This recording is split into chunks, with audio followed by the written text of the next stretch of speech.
Saxon Algebra 1 half lesson 65. Greetings, students. It's a new week. We're all the way up to lesson 65. Take a minute and just be proud of yourself. That's a lot of homework problems. Multiply 64 times, you do at least 15 problems every lesson. That's a lot of lessons that you've done, or a lot of problems rather. A lot of lessons too, but a lot of problems. And so just take a minute right now and be proud of yourself. Pat yourself on the back. You have been working hard. Proportions we've been talking about. We did proportions, which is where you have two fractions and you say that they're equal to each other and you can solve for a missing piece. And we did them last time. I think it was last week at some point. We did a lesson where we did proportions where there are fractions in the fractions, which we found out is doable. You just have to multiply fractions together. It's not a big deal.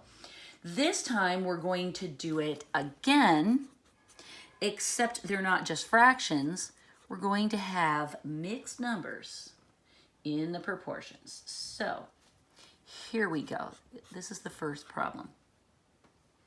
Again, make sure when you're copying that you exaggerate those lines so it's super clear to you.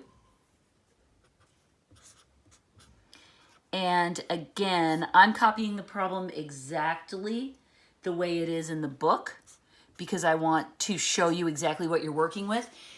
And I'll tell you how you can shortcut that when you're doing your homework.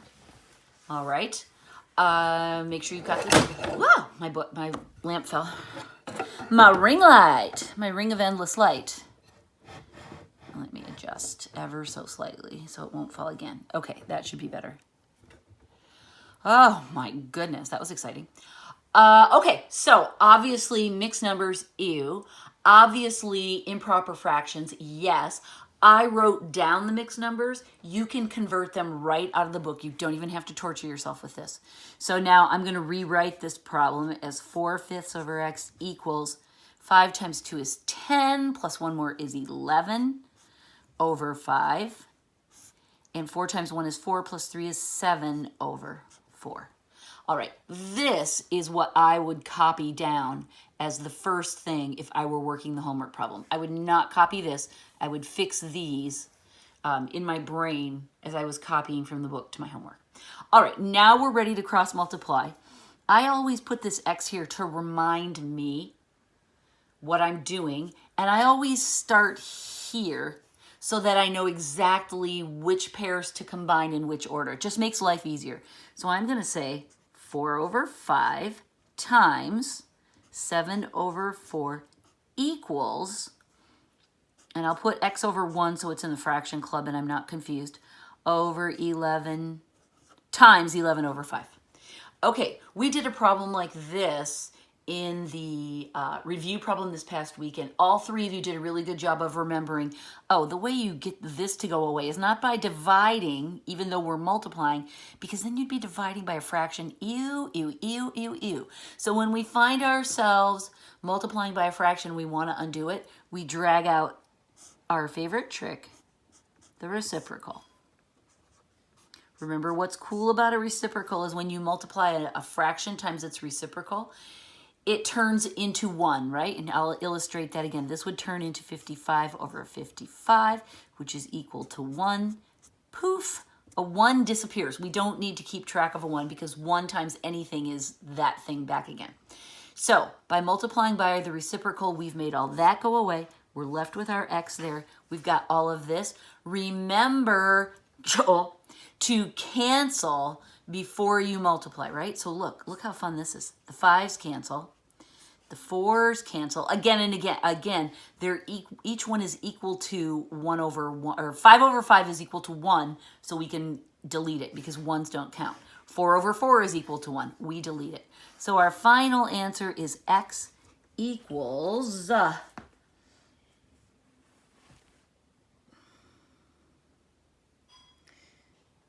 7 over 11. I must have copied the problem wrong. Oh yeah, I see what I did. I copied the problem wrong. So our problem is different than John's problem. This is the correct answer for our problem. And everything I told you was right. So I just, this should have been a 9 in the original problem, and then we would have had a different answer, but it's fine. I stand by what I told you, all right? And that's the only problem for that section, proportions with mixed numbers. So you know how to do that. Now we're going to talk about how we can take this proportion business and apply it to geometry. Oh, okay, draw with me. We're drawing two triangles, a big and little version of the same triangle.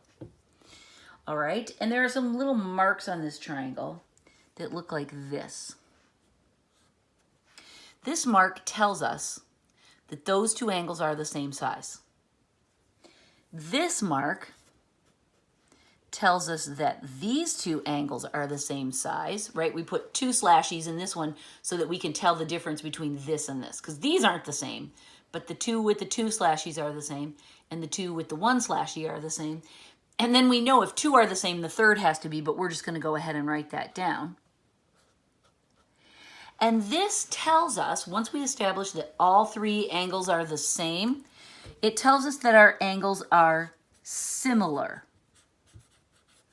That's a fancy word. I mean, it's a regular English word, but in math, it means all angles are the same measure. We measure them by degrees, but they're the same size, but the sides are different. I spelled that wrong. Different lengths. All right, and that's what we see in these two triangles, is that the angles are all the same size, but it's like we clicked and dragged on a computer, right? And we caught the corner and we made it smaller, we zoomed it in, and that's this one. Oh my gosh, what is happening? Why, you guys, why? Why? Why, little light? Okay, sorry for that. It's a very exciting lesson. So what that means is that similar triangles, make sure you're writing this down, triangles have proportional sides. Okay? Puffy clouds of knowledge around all of this. You can put it in one.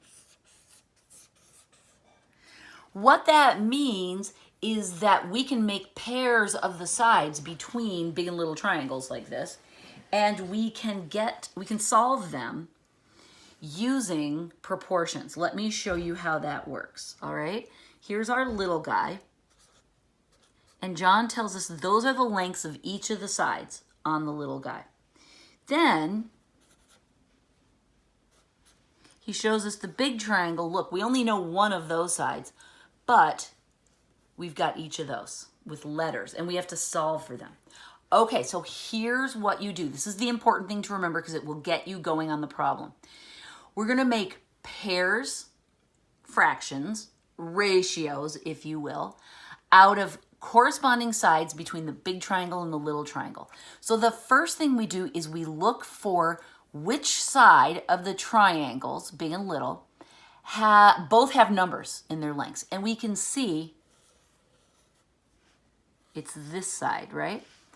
This is the side here. It matches, right? We've drawn the triangle so that they are oriented the same way. And we can see, okay, this is the side that we have a value for in each number. We call this the anchor proportion. By the way, I teach this slightly differently than John.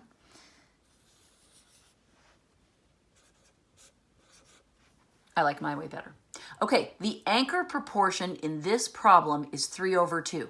3 over 2. We always do the triangle on the left over the triangle on the right. You don't have to, but again, it's one of those things that makes your life so much easier if you just always put the one on the left on top and the one on the right on the bottom. It's how we read books, right? It's just normal to us. So this is our anchor proportion. So that was the first thing we did. The second thing we did, I'm going to write step 1 so that I won't confuse it with those circled numbers. And then step 2, use anchor proportions. Let me just write this out and then I'll show you what it means.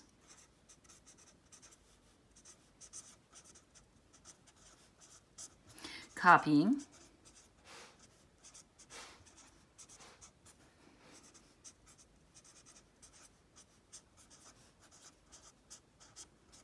Okay, let me just let you finish writing. I'll breathe for a minute.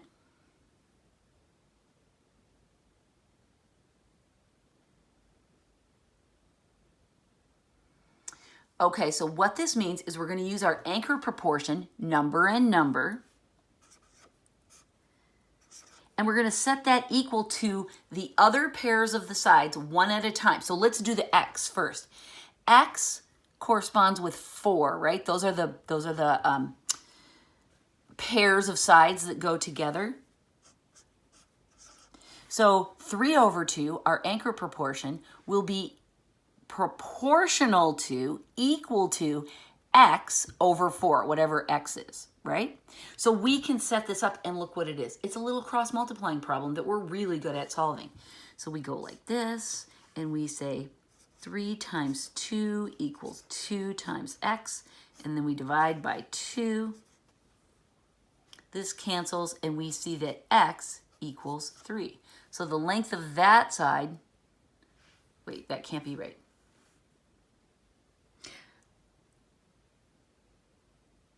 Oh, I see what I did wrong. It's supposed to be over 4. Sorry. I copied it wrong. I copied that 2 instead of the 4 that belongs there. Okay, now I do 3 times 4. I wrote it in opposite order. The 2 is gone. Equals 2 times x. Then I divide both sides by 2. And x equals not 3, but let's see, that's 3 times 4 is 12. Divided by 2 equals 6. Oh, that sounds so much better, doesn't it? So x equals 6, we figured it out. Now we'll use the anchor proportion again, and this time we'll set it equal to the other pair of sides. Y over, thank you, I'll be more careful this time, 5. Okay, so that's how we set it up. Solving it is easy. You know how to do that really well. But we're looking to gather up the pairs of sides. Here's this pair. That's the part I screwed up. And then I'll put a box around this one. See how they correspond to each other? Later, John's going to be tricky, and he's going to mess up the triangles so that we have to rearrange the triangles to make them look perfect. But he gives them to us nicely here. The triangles are lined up so that they look exactly like each other, right? That's important because we have to be choosing the corresponding sides. All right, let's just solve this last one. We would have 3 times 5 equals 2 times y. We divide by 2. And that's not going to turn into an even number, but it's going to be y equals 15 over 2. And these are our two answers. It was 6, not 36. Yay! Make sense? Okay, so the trick is to find your anchor proportion and then use that with each pair of the other sides so that you're solving for your unknown. All right, lesson 65 is in the books. Oh my gosh, one more lesson of amazingness that you guys have learned. Okay, thank you. Goodbye. I will see you next time.